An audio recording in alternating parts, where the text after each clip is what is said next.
So today, Dibia Dream BDA, we did our STEM Saturdays called Rocket Day, where the kids engaged in learning about the 8 phases of the moon.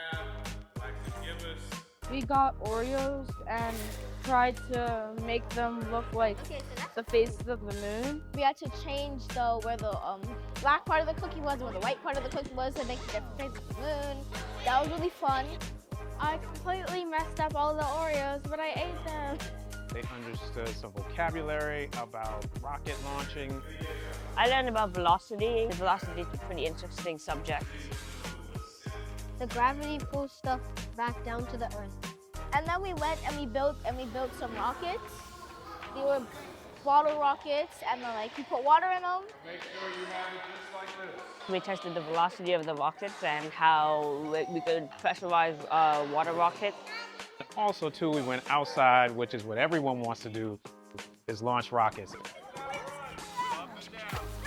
So you got to see the kids light up once the rockets launched in the air. Some were lost on the roof, but that's fine.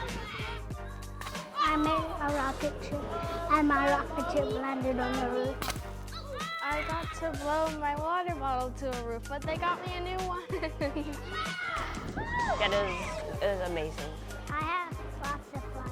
It was fun, but you were learning at the same time. I made 2 friends. I would definitely come back again. I'd come back here 50,000 times if I could. Well, we're just thankful that everybody came out. Thank you to all our supporters. And it was just exciting to dream big today with the students.